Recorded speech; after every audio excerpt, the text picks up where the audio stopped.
I felt compelled today to voice my profound concerns about escalation between Israel and Hezbollah along the blue line. Escalation in continued exchanges of fire and escalation in bellicose rhetoric from both sides, as if an all-out war was imminent. The risk for the conflict in the Middle East to widen is real and must be avoided. One rash move, one miscalculation, could trigger a catastrophe that goes far beyond the border and, frankly, beyond imagination. Let's be clear. The people of the region and the people of the world cannot afford Lebanon to become another Gaza. On both sides of the blue line, many lives have already been lost. Tens of thousands of people have been displaced, and homes and livelihoods have been destroyed. Bushfires, sparked by explosions, are further devastating communities and the environment. Unexploded ordnance and remnants of war litter the landscape. And these pose additional threats to people in both Israel and Lebanon, and to United Nations and humanitarian personnel. The parties must urgently recommit to the full implementation of Security Council Resolution 1701 and immediately return to a cessation of hostilities. Civilians must be protected.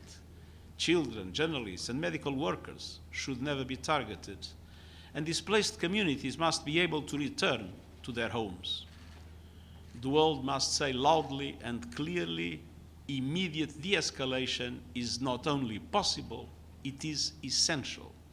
There is no military solution. Further military escalation will only guarantee more suffering, more devastation to communities in Lebanon and Israel, and more potentially catastrophic consequences for the region. It's time for reason and rationality.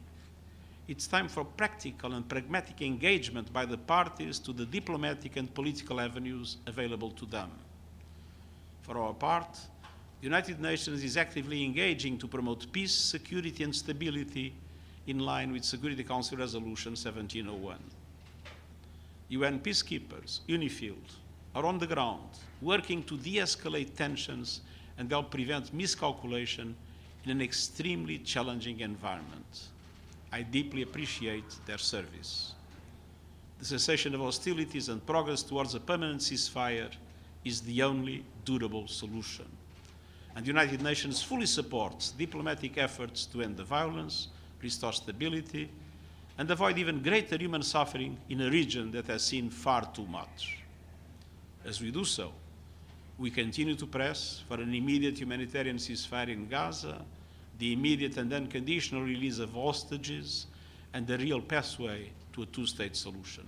Thank you. Thank you, We have time for a couple of questions. Anande? Thank you, Secretary General. Nadia Sitima, Al Jazeera English. Today, as you call for de-escalation in the region, Israel has continued strikes in Gaza City, in the north, as well as on a displaced community in near Rafah. What is your reaction? Our position has been very clear since a long time ago. We need an immediate ceasefire, as we need an immediate release of hostages.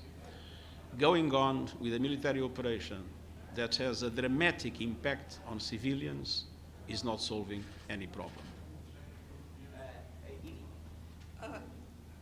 Thank you very much, Mr. Secretary General.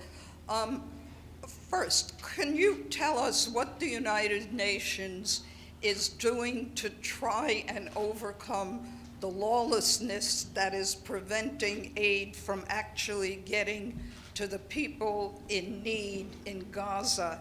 And secondly, could we get your reaction to the announcement this week of a mutual assistance pact between North Korea and Russia?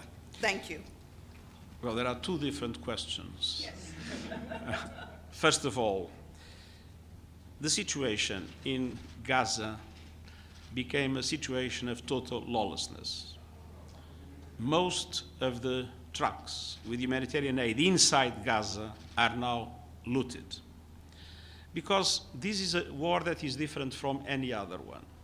Usually in a war, there is one force that attacks, they occupy parts of the territory of the other force, and then they guarantee security and management of the areas they occupy.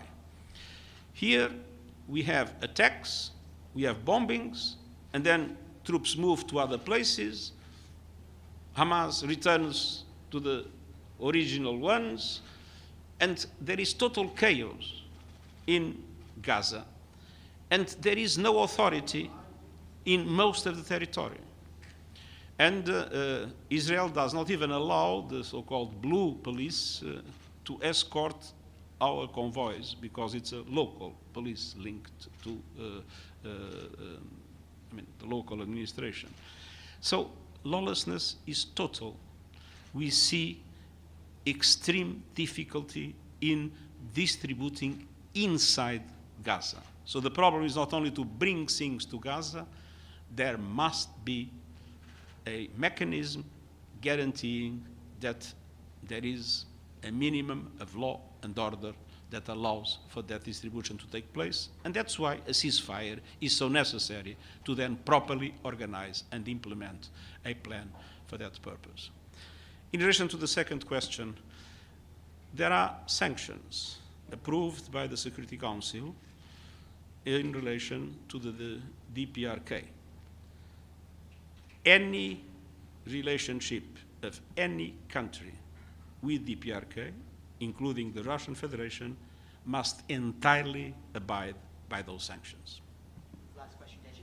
Secretary General, let me get back to the blue line. You just mentioned that it would be devastating if the escalation started. That would be devastating for both people in Israel and in Lebanon. How are you going to ensure the security and safety of the peacekeepers in there?